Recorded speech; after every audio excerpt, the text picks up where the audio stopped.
Chers amis, je le sais, nous avons tous un peu la gueule de bois. La réélection d'Emmanuel Macron a littéralement accablé beaucoup d'entre nous.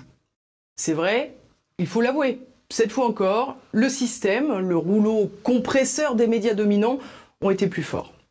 Mais cette déception ne doit pas effacer ce qu'il nous reste à bâtir et encore moins ce que nous avons déjà construit ensemble. Malgré les coups de nos adversaires, vous êtes de plus en plus nombreux à suivre TV Liberté. Et quel meilleur exemple que ce nouveau cap franchi sur YouTube. Alors même que la plateforme américaine nous censurait encore sans sommation, nous avons franchi le seuil des 500 000 abonnés. C'est un succès que TV Liberté tient de sa longévité, mais surtout de la confiance que vous avez pu placer en nous, grâce à une information honnête, une information sans caricature ni conflit d'intérêts. Car TV Liberté, vous le savez, n'a pas de publicité, pas de subvention et pas non plus d'oligarques ni russes ni nomades pour se financer. Non, TV Liberté n'a que vous et c'est déjà beaucoup. Alors c'est vrai, nous vous sollicitons régulièrement pour garantir cette indépendance. Mais comprenez bien, nous n'avons pas d'autre choix. Et croyez-moi, nous faisons déjà beaucoup avec bien peu. Pour produire un journal quotidien, les chaînes subventionnées emploient plusieurs centaines de personnes. À TV Liberté, le journal, c'est 6 personnes en tout. Et nous n'avons jamais manqué un rendez-vous. Mais évidemment, nous sommes toujours un peu sur le fil. Alors pour continuer, nous avons sans cesse besoin de votre soutien. Car sans vous, TV Liberté n'a ni raison d'être, ni moyen de faire. Alors dès à présent, donnez-nous un coup de pouce. Cliquez sur le lien qui s'affiche ici, juste au-dessus, et aidez-nous. Je compte sur vous.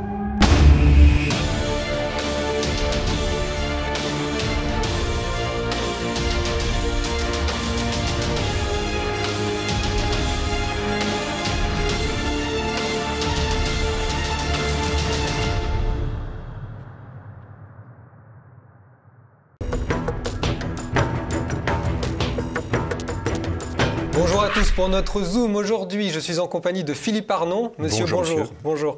Vous êtes docteur d'État en droit, expatrié dans les pays baltes et essayiste. Aujourd'hui, vous venez nous parler d'un roman que vous avez commis récemment, un roman de science-fiction, et Allah devint poussière. Oui.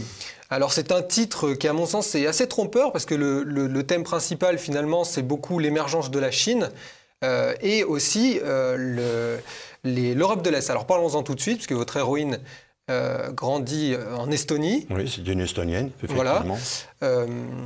Donc il commence dans le futur, c'est un roman de science-fiction. Le 31 décembre 2035, Pirette, qui ressemble à Monica Bellucci, dites-vous souvent, donc ça permettra à nos téléspectateurs de s'imaginer. C'est une façon de un petit peu apporter une petite touche de gaieté. Voilà. Qui vient chercher à l'aéroport la secrétaire générale du Parti communiste chinois, oui, pour l'emmener un peu incognito à une réunion au sommet des puissances du monde, qui sont à ce moment-là, en 2035, vous imaginez, détenues par 4 femmes. Exactement. La Chine, les États-Unis, l'Inde et la Russie. 4 femmes qui existent déjà. 4 femmes qui existent déjà. On ne révélera pas leur nom pour laisser le plaisir peut-être qu'on peut révéler le nom de la Chine. La chinoise, qui est la fille de Xi Jinping. Voilà. Et donc qui s'appelle Xi Mingzhe. Xi Mingzhe. Alors cette Pirette, racontez-nous un peu donc. Pirette, donc, c'est une Estonienne qui a passé toute sa jeunesse à Tallinn et qui est allée d'abord, quand elle était toute petite fille, dans la crèche qui rassemble tous les petits Français qui existent, les quelques petits Français qui existent à Tallinn, et il y a une crèche pour les petits Français là-bas. Ça a commencé par là. Ensuite, elle est allée, au fur et à mesure qu'elle devenait adolescente, elle a fait toute sa scolarité au lycée français de Tallinn, car nous avons un lycée français de Tallinn qui n'est pas un lycée qui dépend de l'Alliance française. C'est un lycée qui, depuis de nombreuses années, même durant l'Union soviétique, a été créé par un Estonien, qui parlait français couramment, bien entendu. Alors, arrêtons-nous aussi sur ces 4 pays, qui sont, en 2035, les 4 puissances mondiales. Comment ont-elles assis leur pouvoir, leur nouvelle hégémonie sur le monde? Est-ce que c'est un monde multipolaire sans l'Europe, puisqu'il n'y a aucun des pays qui est européen, hormis la Russie, si on considère... Mon Dieu, l'Europe, Je crois qu'elle sera plus grand-chose à cette époque-là. Bon, elle sera toujours quelque chose, mais bon, elle sera plus une puissance mondiale. Elle sera réduite à être complètement dévorée par l'islam. Vous comprenez? Donc, ces quatre pays se rassemblent à Tallinn en 2035 pour évoquer un sujet majeur dont on ne révélera pas non plus la teneur, parce que c'est la fin du livre, mais qui concerne l'islam. Qui concerne l'islam. Et vous imaginez que ce sont 4 femmes. Pourquoi 4 femmes? Est-ce que ce n'est pas une vision un peu très européenne de considérer que des femmes vont arriver partout dans le monde au pouvoir? Non, bon, c'est une construction spéciale pour le livre. Hein. N'oublions pas que nous sommes dans un roman de science-fiction. Hein. Oui. Ces 4 femmes, si vous voulez, sont un peu les descendantes de ce héros, de ce dramaturge grec, Aristophane, qui avait écrit un livre qui s'appelait L'Assemblée des femmes, et un autre, pas un livre, pardon, une pièce de théâtre, et une autre pièce de théâtre qui s'appelait Lysichistra, et dans lequel les femmes étaient portées au nu, parce que les femmes considéraient que depuis que le monde est monde, et ces 2 pièces ont été écrites au 5e siècle avant Jésus-Christ, hein, et elles considéraient que c'était pas normal que ce soit les hommes, les mâles qui dominent le monde, et d'autant plus que les mâles, qu'est-ce qu'ils faisaient? Ils passaient leur temps à s'étriper, vous comprenez? Et elles enfantent. Donc elles n'ont pas envie de voir leur fils mourir dans les champs de bataille, vous comprenez? C'est pour ça qu'elles aspirent à prendre le gouvernement, hein, parce que ces 4 femmes, elles ont ce point commun d'avoir pris conscience que depuis que l'humanité existe, c'est-à-dire depuis à peu près 300 000 ans, qu'il n'y a eu que ça, que de la guerre, quoi. Hein. Donc elles veulent un peu changer. Bon, elles ont les pieds sur terre. Hein. Elles ne pensent pas qu'elles vont faire établir le paradis sur terre. Mais elles ont envie que vraiment que cette fois le monde s'oriente vers quelque chose de plus harmonieux. Alors, juste pour aussi poser le cadre, parce que c'est un roman qui est très riche, vous imaginez l'Europe mise de côté finalement par ces 4 puissances, mais pas que. C'est-à-dire que chez vous, le groupe de Visegrad, donc l'Europe de l'Est, émerge et d'une certaine manière surnage dans la décadence qui concerne plus l'Europe de l'Ouest. Ah, tout à fait, oui. D'ailleurs, il y a une césure manifeste entre l'Europe de l'Est et l'Europe de l'Ouest. On l'a vu justement sur la base du groupe de Visegrad. Pourquoi? Alors, ça, c'est un point qui me paraît important parce que j'en ai jamais entendu parler. Pour moi, si vous voulez, les pays d'Europe de l'Est ont été mis, si vous voulez, depuis 1945, comme elles étaient sous le bastion de l'Union soviétique, elles ont été mises sous cloche. Sous cloche. Elles ont comme hiberné auprès du grand ours, dans le gîte du grand ours, si vous voulez. Et il ne faut pas oublier que elles ont été hibernées à partir de 1945, c'est-à-dire à un moment où les mentalités n'étaient pas ce qu'elles sont aujourd'hui en Europe de l'Ouest. Entre autres, elles ont été protégées de l'américanisation du monde. Tout à fait, elles ont été protégées depuis peu du wokisme, de ce mouvement LGBT. C'est comme si on avait soulevé un couvercle, hein, et que les mentalités de 1945 se retrouvaient libres en 1991, c'est-à-dire au moment de la chute du mur de Berlin. Alors, dans votre livre, vous utilisez un peu une ficelle de romancier. Vous prenez un personnage étranger et vous le mettez aux prises avec notre décadence occidentale de l'Europe de l'Ouest. Est-ce que c'est pas un peu facile de faire ça, pour faire ressortir justement des travers que ce personnage étranger voit, lui, parce que ça lui saute aux yeux, parce que lui n'a pas grandi dans cette société-là? Vous parlez de Pirette, oui. Qu'est-ce que vous voulez dire? Ce que je veux dire, c'est qu'elle est estonienne, et elle vient en France pour faire ses études. Oui. Ce qu'on n'a pas forcément dit, donc vous avez raison de m'interrompre. Mais elle vient faire en France ses études à l'INALCO. Voilà, c'est ça. Et vous la mettez en fait en scène dans une France qui est décadente. Ah oui, elle arrive, c'est ce que je vous disais à l'instant, elle sort, si vous voulez, du gîte où elle a hiberné, et elle arrive avec sa mentalité de 1945, en fin de compte. Hein. Et elle arrive en France, et quand elle voit ce spectacle, elle est complètement chamboulée, quoi. Elle ne comprend pas. Hein. Et ce qu'elle ne comprend pas, surtout, c'est la non-réaction des Français. Hein. Elle s'aperçoit que, bizarrement, les Français sont envahis. Et elles se disent, mais comment que ça se fait qu'ils ne réagissent pas? Et alors, est-ce qu'à ce moment-là, dans le roman, pour vous, Pirette pourrait rester en France si la France était encore ce qu'elle était il y a 50, 100 ans? Ou est-ce que c'est à cause de ça qu'elle se rétracte et qu'elle retourne en Estonie et qu'elle va progressivement se tourner vers l'Asie, puisqu'elle va épouser l'ambassadeur chinois en Estonie? Oui. Est-ce que c'est pour cette raison? Non, je pense pas.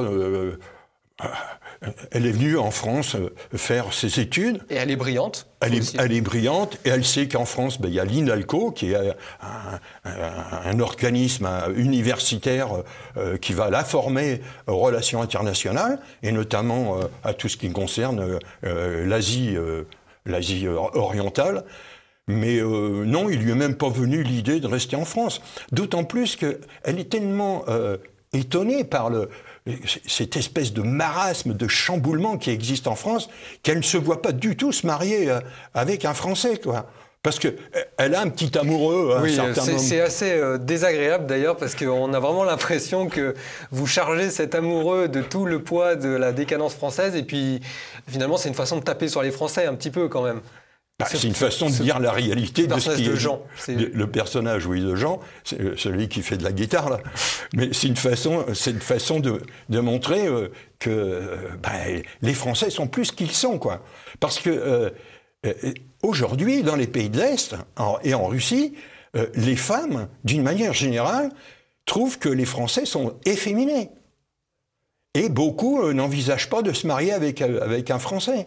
Et justement, est-ce que c'est pas paradoxal de constater que les hommes sont efféminés en France et de dire, regardez, le vrai changement pour l'avenir va être porté par des femmes au niveau international dans des pays qui, eux, ne le sont pas décadents? Je m'attendais à cette question. Je ne sais pas très quoi bien vous répondre. Mais il faut quand même avouer que, jusqu'à maintenant, l'histoire a été faite principalement par les hommes. Il y a eu des femmes, hein, on sait, Margaret Thatcher, Golda Meir, comment elle s'appelle, cette Argentine, la femme de Perón, Eva Perón, que Xi Mingzé copiera un petit peu. Oui, vous êtes inspiré finalement d'exemples vivants. Oui. D'accord. Mais il faut qu'on avance. Mais c'est donc ça qui pousse finalement Pirette dans les bras de cet ambassadeur chinois, qui est un Ouïghour. Donc ce n'est pas un Chinois comme un autre. Comment ça vous est venu cette idée de vous dire la Chine, parce que c'est une stratégie de la Chine, cet ambassadeur n'est pas nommé comme ça par hasard, il est Ouïghour et les Chinois se disent ça va nous aider à changer l'image qu'ont les autres pays du nôtre et de la politique qu'on mène au Xinjiang, qui est la région de la Chine où les Ouïghours sont persécutés, en tout cas ce que considère être de la persécution en Occident. Oui, vous avez raison de dire ça. Mais n'oubliez pas que la jeunesse qu'a vécu Abdourahim. Oui. Il a vu sa sœur être brutalisée comme dans des conditions malsaines, phénoménales, et ça lui a fait apostasier sa religion musulmane. Mais il y a une forme de modèle assimilationniste.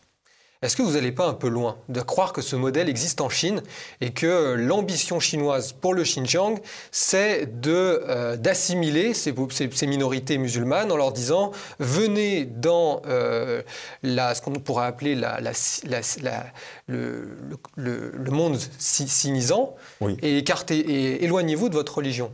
Est-ce qu'il n'y a pas tout simplement une persécution en cours au Xinjiang avec des camps de rééducation qui sont beaucoup plus durs qu'une assimilation qui se ferait par exemple par l'éducation?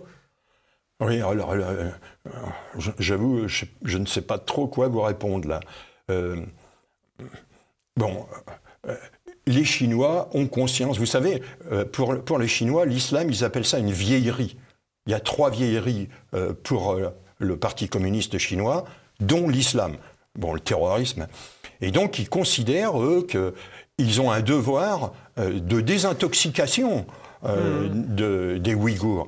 Il faut les sortir de l'islam, il faut les mettre... Mais votre livre a vraiment un grand mérite, je dois le dire, c'est que vous employez des mots très forts, comme celui que vous venez d'employer, de désintoxication, mais vous rappelez à chaque page que ce sont eux qui emploient ces mots-là. Ouais. Effectivement. Alors, justement, venons-en au thème qui me semble être le thème principal du livre, qui est l'émergence de la Chine. Parce que vous avez des pages assez fortes contre la décadence occidentale, mais vous parlez beaucoup de l'émergence de la Chine. Oui. Selon vous, vous mettez aussi l'accent sur le fait que c'est la décadence de l'un qui a permis aussi l'émergence de l'autre. Oui. Pourquoi? Selon vous, la Chine... Et en même temps, on a cette impression à la lecture que la Chine aurait émergé de toute façon, quoi qu'il advienne. Bon, n'oubliez pas que Xi Jinping s'est donné comme but l'anniversaire du le centième anniversaire de la révolution, la prise du pouvoir en octobre 1949 par Mao Tse-tung. Donc en 2049, le centenaire, il veut que la Chine soit la première puissance mondiale. Oui, mais alors là, c'est là qu'il faut apporter une précision. On entend souvent Xi Jinping évoquer la communauté de destin de l'humanité. C'est une notion de la part d'un membre, un membre éminent du Parti communiste, nous parlait de communauté de destin de l'humanité. Est-ce que c'est pas tout simplement une façon de dire « je veux l'hégémonie mondiale » et le gouvernement mondial sera sous protectorat chinois? Exactement. Il veut la domination mondiale. Il veut remplacer le consensus de Washington par le consensus de Pékin. Ça fait pas l'ombre d'un doute. Quand j'ai écrit ce livre, je me suis dit, d'accord, il veut la domination du monde. Mais, comment dire, il veut la domination du monde, mais pas nécessairement le succès du Parti communiste. Pas le succès pas la mise en place de la société communiste telle que Marx. Oui. La grande idée de votre livre, on y arrive là, c'est que ces 4 femmes, en se réunissant à Tallinn en 2035, sous l'influence et sur la proposition de Xi Jinping, donc de la Chine, oui, vont transformer le capitalisme en un système de coopérative. Donc toutes les entreprises seraient transformées en coopératives parce que pour vous, la racine du mal, finalement, c'est la recherche du profit. C'est ce qui explique, selon vous, la décadence des États-Unis. Tout à fait. Et la décadence de l'Occident. Et donc ce projet de mettre à bas le système capitaliste serait le projet de la Chine et de Xi Jinping en particulier. Exactement. Il s'agirait, si vous voulez, d'utiliser, et d'ailleurs il en parle souvent, il fait souvent référence au Tianxia. Vous savez, c'est une notion qui existe depuis la dynastie des Zhou, entre 1406 et 256 avant Jésus-Christ. Pendant tous ces siècles, il y a eu comme une espèce d'harmonie en Chine, alors que c'était un pays qui jusque-là était reconnu pour ses nombreuses révoltes. C'était fou comme il y avait les révoltes. Une harmonie sous le ciel. Tianxia en chinois, ça veut dire tout sous le ciel. Une harmonie, voilà. Si on veut occidentaliser, on peut dire on est tous dans la même barque, voilà, ou sous le même bateau. Bon, alors c'est pour ça que les coopératives, ça serait une des formes... Mais donc, pourquoi, enfin, qu'est-ce qui vous fait dire, parce que qu'il n'y aura pas de guerre? C'est-à-dire que là, il y a un livre qui est sorti que vous citez dans votre livre. Oui, 2034. Qui est un roman de science-fiction, enfin qui est un essai en tout cas, et qui s'appelle donc, j'ai noté, que je ne connaissais pas, 2034, une histoire de la prochaine guerre mondiale, qui est coécrit par un ancien commandant suprême de l'OTAN. Est-ce que c'est par rapport à ça, est-ce que c'est ça qui vous a conduit à écrire ce livre? Ah non, pas du tout. Parce que c'est finalement une réponse d'une certaine manière. Non, j'ai découvert ce livre en faisant mes recherches pour la rédaction de mon livre. Il se trouve en tout cas que votre livre est un roman de science-fiction également, qui trouve place à peu près dans les mêmes années, donc 2035, et qu'il propose une vision radicalement différente, puisque selon vous, il n'y aura pas de guerre mondiale entre les États-Unis et la Chine. Je ne pense pas que les États-Unis soient mentalement en force pour engager une guerre contre la Chine. Regardez ce qui se passe en Ukraine. Ils ne s'engagent pas. Ce n'est pas difficile d'envoyer des armes en Ukraine, mais de là à envoyer des hommes, regardez l'attitude qu'ils ont eue en Afghanistan. Ils sont repartis la queue entre les pattes. Hein. C'est inimaginable. Mais je voudrais revenir sur le Tianxia. Ça me paraît vraiment très important. Bon, la Chine, au 19e et au 20e siècle, a reçu un affront phénoménal de l'Occident.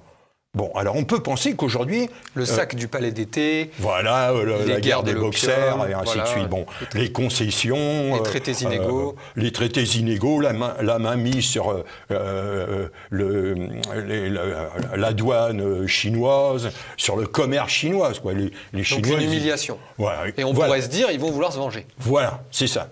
Mais j'ai réfléchi, c'est vraiment bizarre, j'ai réfléchi parce que je me suis dit, Xi Jinping, il parle quand même beaucoup du Tianxia.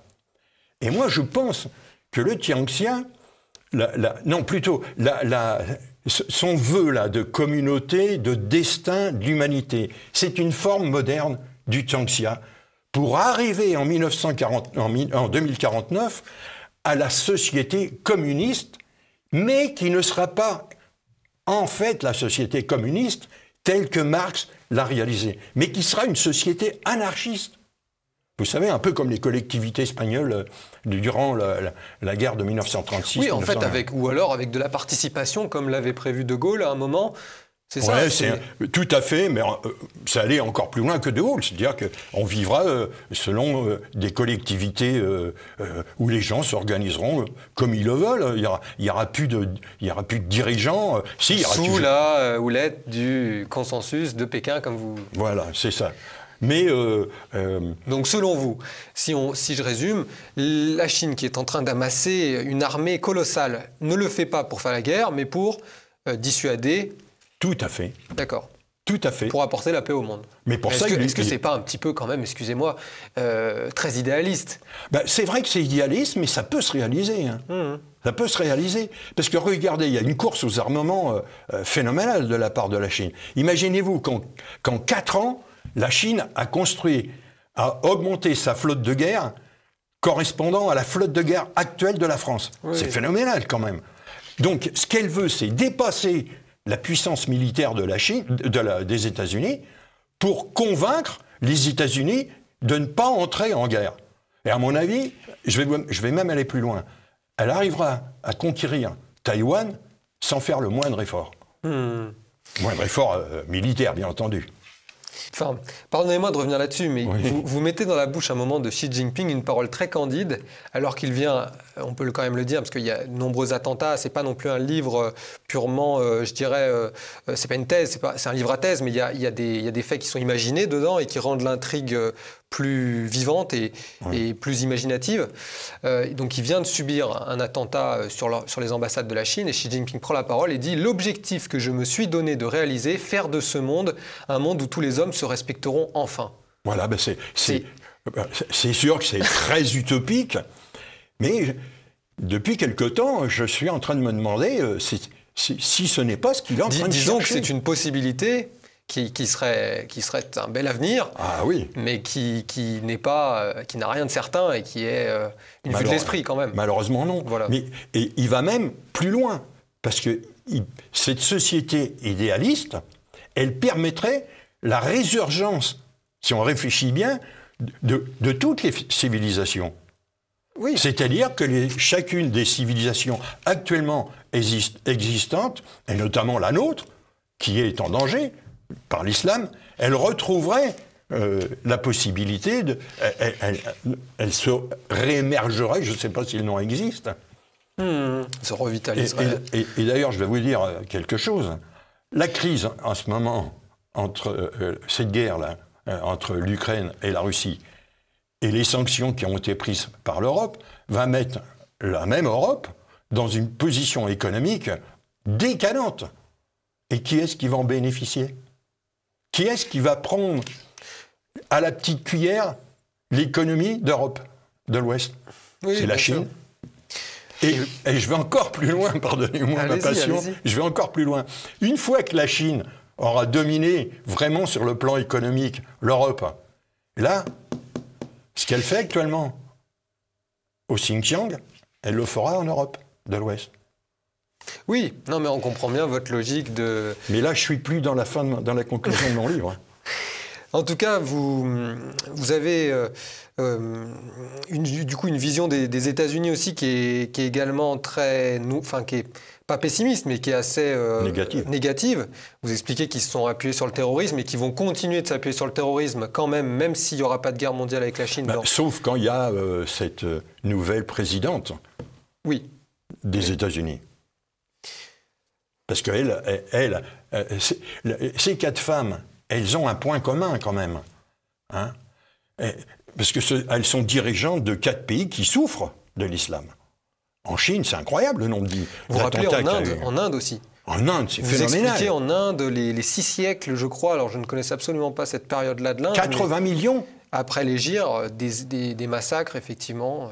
Et quand je pense qu'il y a des grands experts qui reprochent à Moindi... Narendra Modi. Oui, il reproche ces quelques lois de réhabilitation de l'hindouisme. C'est quand même assez... C'est osé, quoi. Cette guerre en Ukraine, c'est un exemple typique de quelque chose qui est malheureux et que vous n'aviez pas vu venir dans votre livre, parce que vous n'en parlez pas. Vraiment, vous parlez même d'un rapprochement, en fait, à terme, entre l'Europe et la Russie. Et aujourd'hui... C'est le rêve. Mais sauf que... De toute façon, c'est les Américains qui ont... Ah mais, bien sûr. Quand on lit le livre de... Alors, excusez-moi, j'ai du mal à dire son nom, Brzezinski, hein, le grand échiquier, ou quand on écoute... tous les experts, Friedman... il était impossible aux États-Unis d'accepter un ensemble européen-Russie. Parce que cet ensemble allait à l'encontre de la domination américaine. Comme dit Friedman, imaginez un bloc avec le capital, la technicité allemande et les matières premières russes. Vous imaginez ?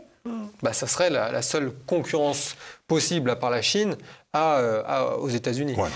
Donc ça, ils ne pouvaient pas le permettre. Peut-être finir sur quelque chose aussi d'assez inédit dans votre livre, ou qu'en tout cas vous rappelez de manière très pertinente, c'est l'identité profonde en Europe de l'Est de leur identité asiatique, notamment estonienne.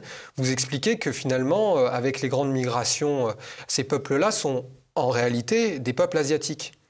L'Estonie est un peuple qui... Enfin, maintenant... C'est un peuple qui vient d'au-delà de l'Oural, mais ça remonte à plusieurs milliers d'années. Je ne sais pas par quelle opération du Saint-Esprit ils sont arrivés en Estonie, mais vous savez, les Estoniens, ils ont connu l'occupation des chevaliers teutoniques, des Danois, des Suédois, des Polonais, et après des Russes. Les Estoniens, c'est une espèce de melting pot qui n'a pratiquement plus rien à voir à ce qu'ils étaient là-bas, au-delà de l'Oural, quoi.